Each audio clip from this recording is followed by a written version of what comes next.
Thank you for joining us here this morning. So, people know Roswell Park is a place for cancer treatment, research, where we develop new breakthroughs in cancer, and for education, educating tomorrow's cancer experts. But not everybody knows how much we really focus in on cancer prevention, early detection, and outreach. And it's especially over the past number of years been very important, not only to this institution, but to me, because I really feel like it's a real part of what we provide as an NCI-designated cancer center. We work hard to understand cancer's impact on this region, so we know where we should focus our efforts and dedicate our resources. How we can benefit the most people at risk, and our affected communities. And you'll hear some things today that may surprise you, actually, about our region. Education and outreach at reducing cancer's impact on our community is hugely important, part of what Roswell Park offers as a comprehensive center. It's our goal to intervene earlier. We all know you detect earlier, you have a much better outcome, and you're going to do far better. We know how important this work is, with great attention to cultural competency and respect. We've put together a new resource for our community, our Western New York Cancer Snapshot Report. We closely track statistics on how cancer impacts our community. Today, we're proud to share this information so you have access to the information that guides our strategies for advancing health equity and improving public health. And you're going to hear about it from an outstanding team that I have here to my right that have compiled this information from state and federal sources, and the same folks who are leading the outreach that we do. First, you'll hear from Elizabeth Bouchard. Dr. Bouchard is a Senior Vice President and Associate Director for Community Outreach and Engagement. You'll also hear from Nakia Clark, our wonderful Senior Community Outreach and Engagement Manager, and Dr. Rodney Herring, who's breaking new ground as the director of our Center for Indigenous Cancer Research. So without further ado, it's my pleasure to call up Dr. Bouchard, who's doing outstanding work leading our community outreach and engagement effort. Elizabeth.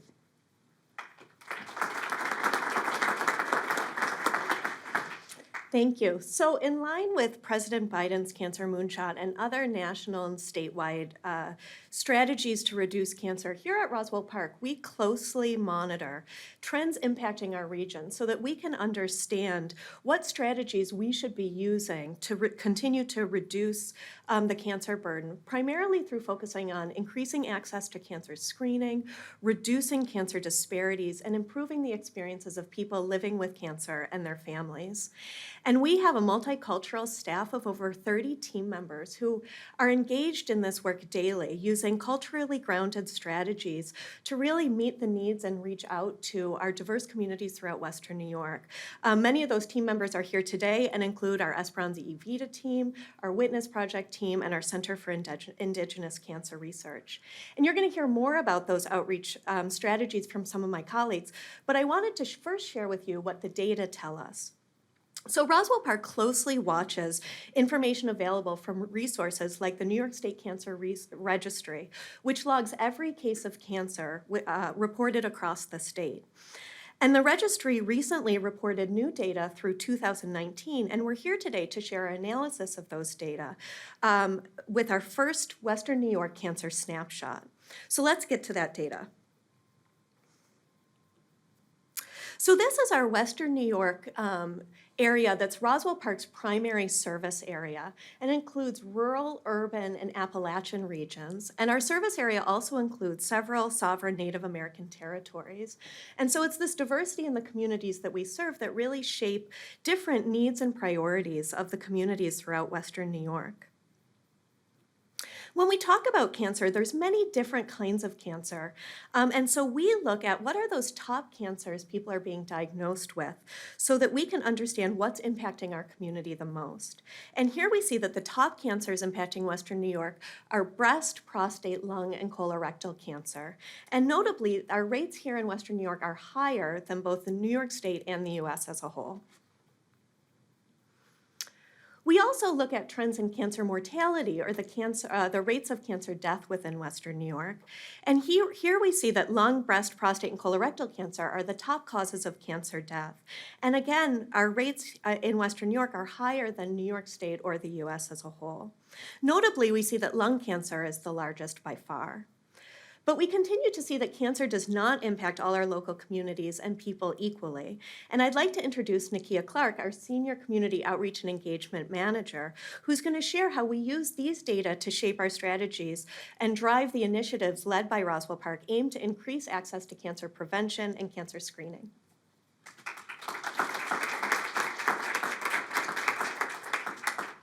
Thank you, Elizabeth.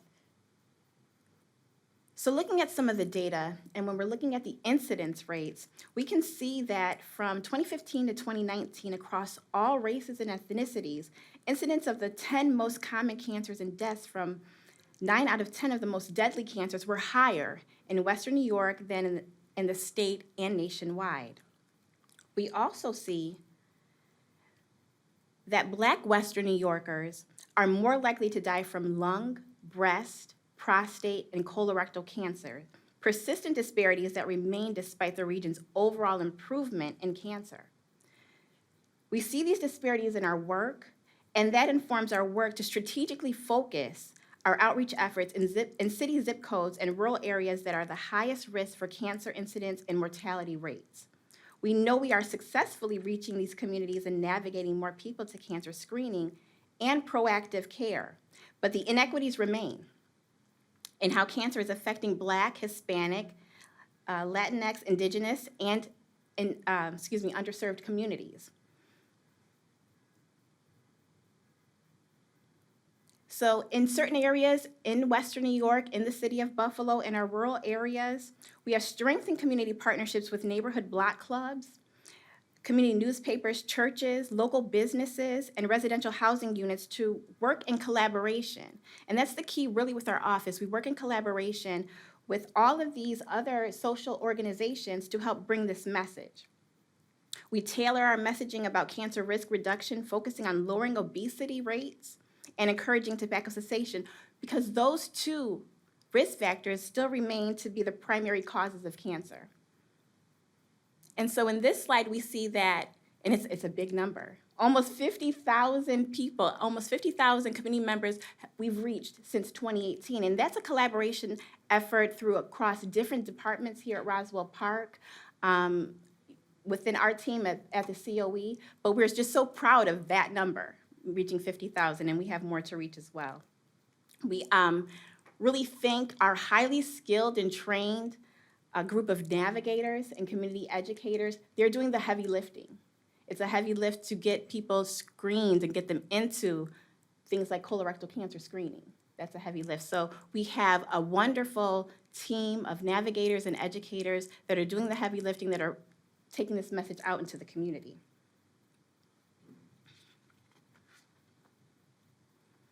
Again, we've done bilingual outreach, tailored culturally sensitive outreach, and soon we are going to be doing mobile outreach when our mobile lung screening unit gets going in a few weeks.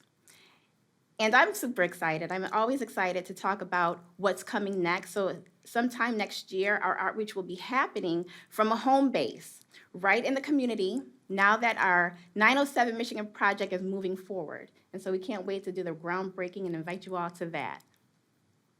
We'll continue to focus on cancer education and navigation to screening. We've seen and shown that this kind of evidence-based outreach can help erase inequities in cancer, impact from community to community, and that's where our focus will remain. And so next I want to bring up Dr. Rodney Herring to share some data and trends that he sees. He is the director of our Center for Indigenous Cancer Research.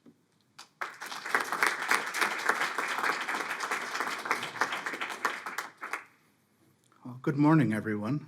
Thank you for the opportunity to share some insights around the data and other occurrences that are working through our Center for Indigenous Cancer Research here at Roswell Park.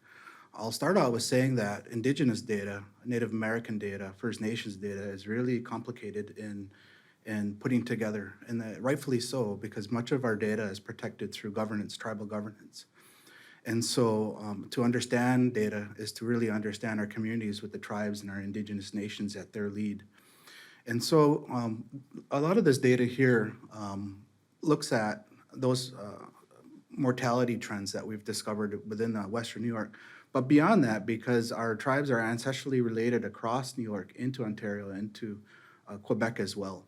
The data shown here works with the CDC and Indian Health Services to look at a collective of these ancestrally related tribes, including Western New York, but all across New York, not to identify one tribe or one family or anything of that nature, but as a collective, what do our Native nations face in regards to data and cancer data and mortality data.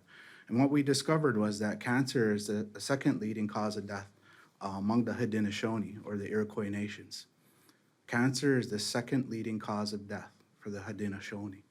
And the top two cancers that are within that report are related to, much like Western New York and other parts of the country, lung disease and cancer, and colorectal cancer.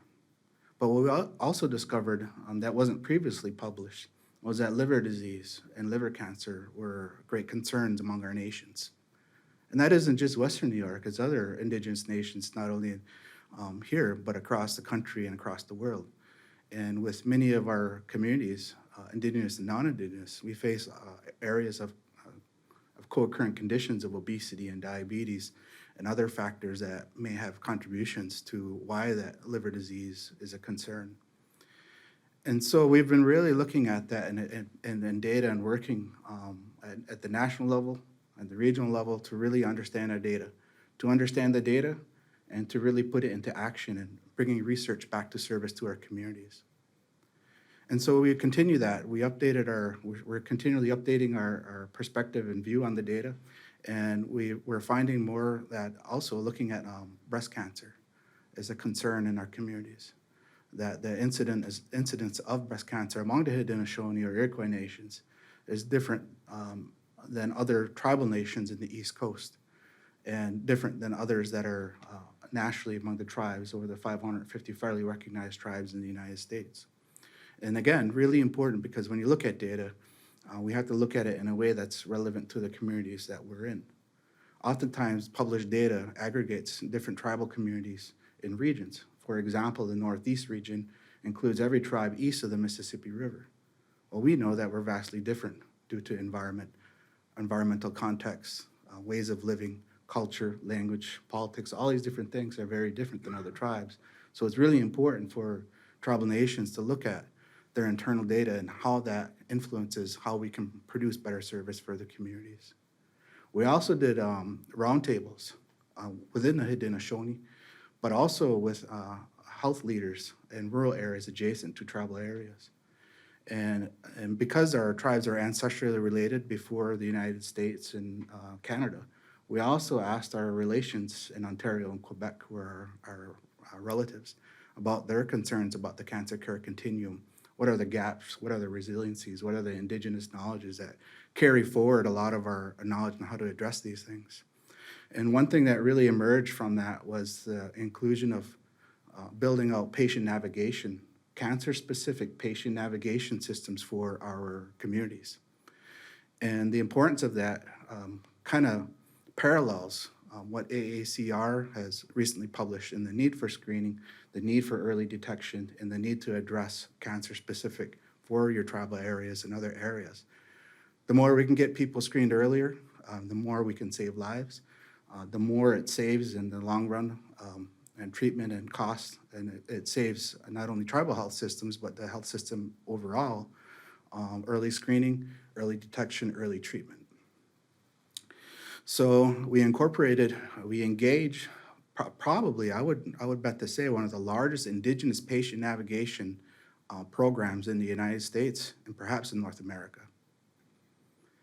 And what that means is that we have greater abilities to provide outreach, materials, engage in conversations, not only with our tribal communities, but with our adjacent rural communities, to bidirectionally share resources, treatment, and answer questions for our communities related to cancer.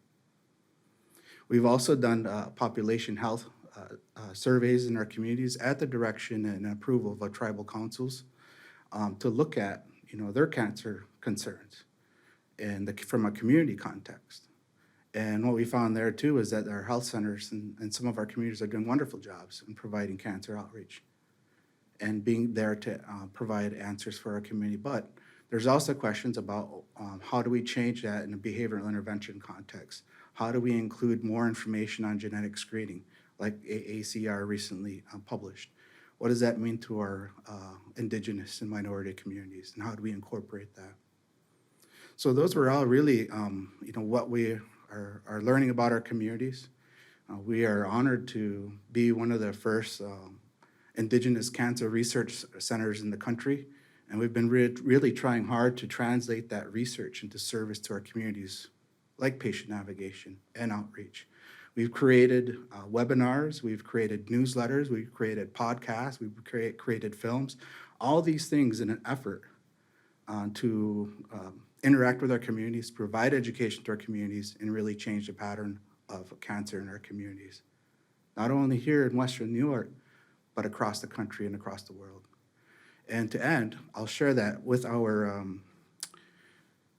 philosophy of the Haudenosaunee and Indigenous peoples often focuses on what's that benefit for our communities, what's that benefit for our next generation, and what's that benefit for 7 generations forward.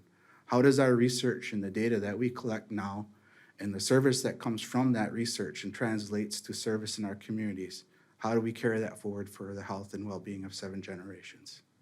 Thank you.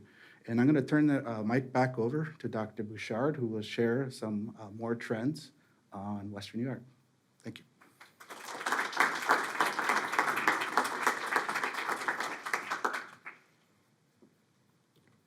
So now we're going to talk about impact, how outreach has helped to shape cancer trends over time. So we look at data to see if we're seeing changes in some of the important public health indicators that are important for cancer.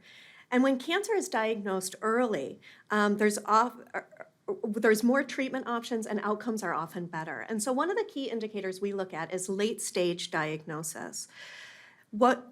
Much of our screening and early detection outreach strategies are all aimed to help lower the rates of late-stage diagnosis so that we're catching cancers early when treatment outcomes are better. And here we see that in Western New York, we've seen declines in late-stage diagnosis for lung, colorectal, and breast cancer. We've seen an increase in late-stage prostate cancer diagnosis, and this highlights the need for this to be a priority and area of future focus throughout our region. Our overall driving mission is to lower the number of people who die from cancer.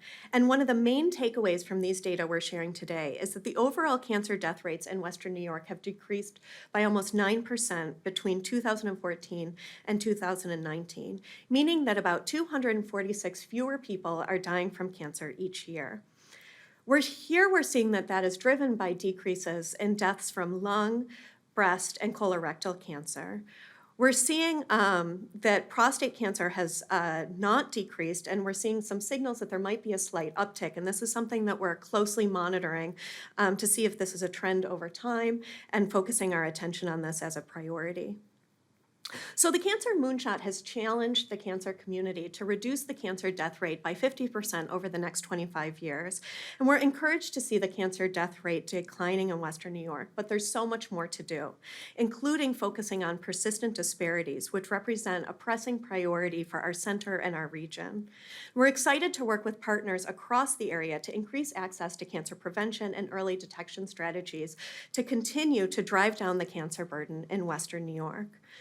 So the information we've shared amplifies the importance of things like our Cruisin' for a Cure and prostate cancer early detection event coming to Roswell Park this Saturday, the 24th, in collaboration with Man Up Buffalo, our ongoing screenings at Key Bank in partnership with the Buffalo Sabres, the targeted outreach that you've heard about today to our most affected communities, and related research like the State Department's the State Department of Health's ongoing look at the most affected zip codes in Western New York to understand more about what might be driving concerning trends and data there.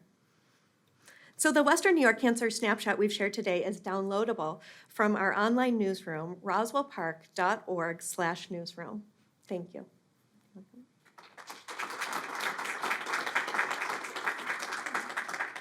Thank you all. So, I'm happy to answer any questions. I know questions that always come whenever we talk about this data is, why Western New York? Why do we have this enhanced burden of cancer across these types in Western New York versus other parts of the state versus the United States? And I think, the answer to that's very complex. It most likely has something to do with what happened here many, many years ago environmentally. There was a lot of heavy industry here, and in many other communities around the United States, that's also the case. But we also, unfortunately, our Western New York area, we have risk factors like heavy smoking, especially in some of the rural areas, poverty, obesity. And so these are things that we really need to examine because they play a role. But the focus for us is going forward, we need to provide screening measures, screening. It's really the answer because early detection saves lives. And so regardless of the tumor type, regardless of the situation, screening is really important. And COVID really, wasn't good for cancer because think about it, we all sort of took a pause while we were at home or where we were sort of quasi shut down and people didn't go to the doctor. They didn't get screened. Offices were closed in many instances. And so we need to reinvigorate that. That's why we've spent some time trying to educate people to go to their physicians, get screened, regardless of where you live, where you are, get cancer screened. So I'm happy to answer any questions, and I really thank you for coming today and for your attention. Thank you.